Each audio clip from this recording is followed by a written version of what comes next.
فیضان حضور مخدوم سنہ، نعرہ تکبیر، نعرہ رسالت، سیدہ کا لال، سیدہ کا لال، سیدہ کا لال، نعرہ تکبیر، نعرہ رسالت، نعرہ رسالت، علماء اہل سنت، علماء اہل سنت، فیضان حضور مخدوم سنہ، فیضان حضور سرکار کلام، فیضان حضور شیخ اعظم، فیضان حضور ارواح المشائخ، نعرہ تکبیر، نعرہ رسالت، سیدی مرشدی، نعرہ تکبیر۔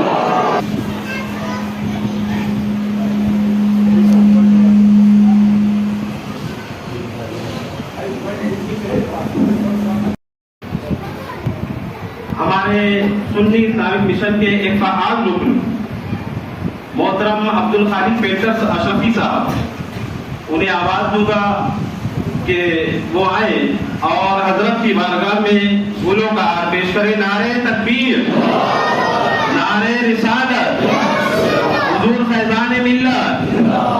ان کے بعد الحاج محمد حسین اشرفی صاحب سنی اسلامک مشن کے آپ کا استقبال کر رہے ہیں۔ نعرہ تکبیر، نعرہ رسالت۔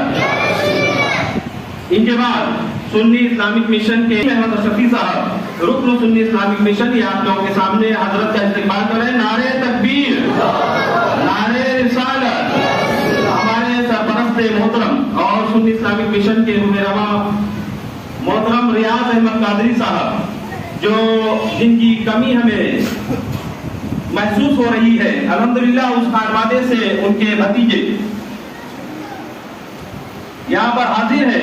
میں محمد زبیر قادری صاحب، انہیں آواز دوں گا جو لندن سے تشریف لائے ہیں، کہ خانوادے مالک اور علامہ ارشد مصباحی مولانا نیاز احمد رضوی صاحب مولانا ادریس وارثی حافظ محمد میاں کی طرف سے گلوں کا نذرانہ پیش کر رہے ہیں۔ نعرہ تکبیر، نعرہ رسالت، علماء اہل سنت، نعرہ تکبیر۔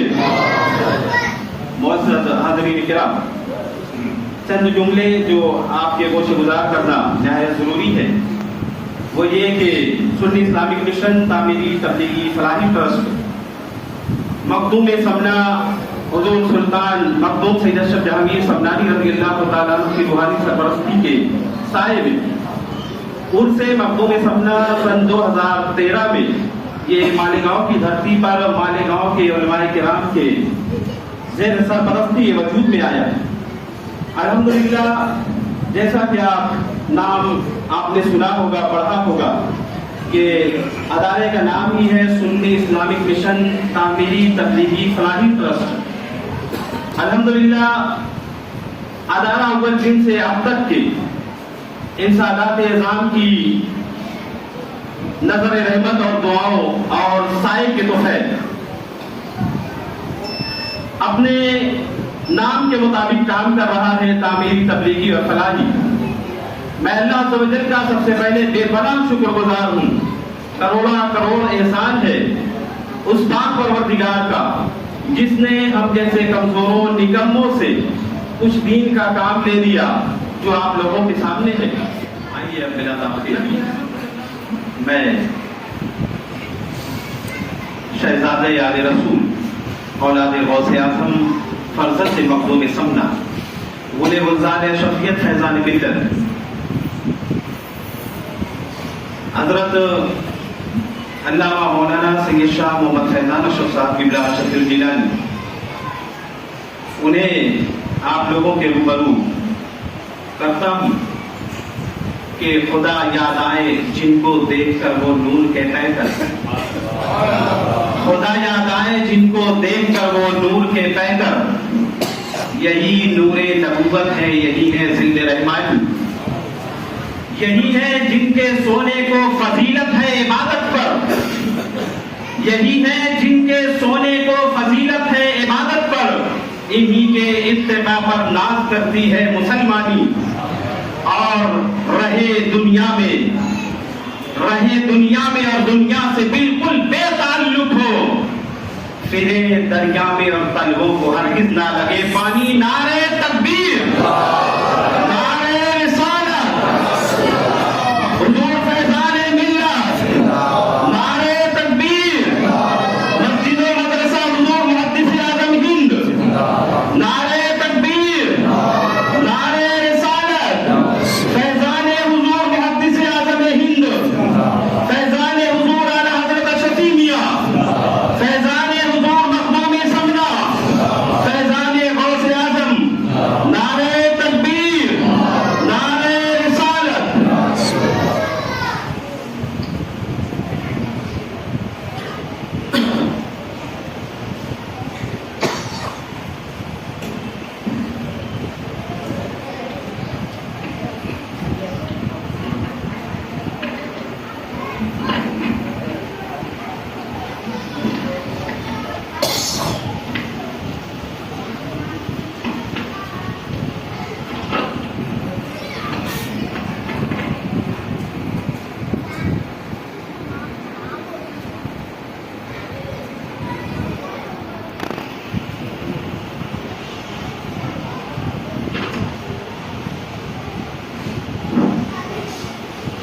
معزز و مکرم علماء کرام، سامعین اکرام، خصوصیت کے ساتھ سنی اسلامک مشن کے منتظمین، ممبران اور عزیزم، قاری محمد امین اشرفی صاحب قبلہ، دیگر ممبران، معزز سامعین کرام، عزیز بچوں، السلام علیکم ورحمۃ اللہ وبرکاتہ.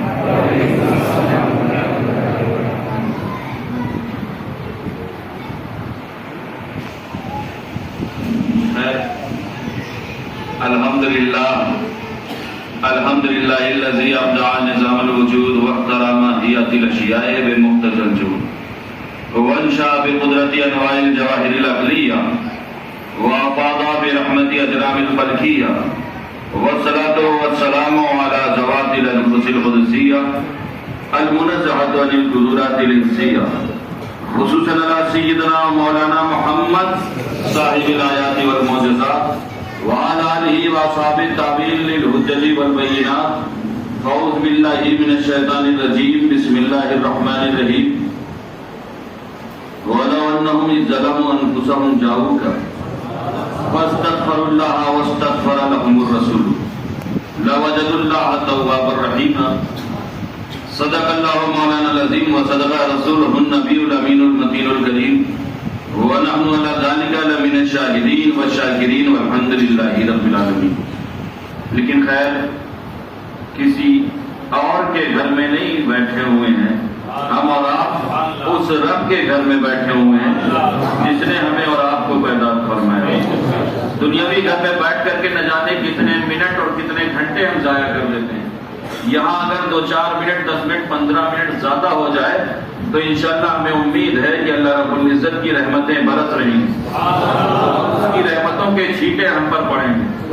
یہاں کا ایک ایک لمحہ آپ کی آخرت کے نامہ اعمال میں لکھا جانے والا ہے.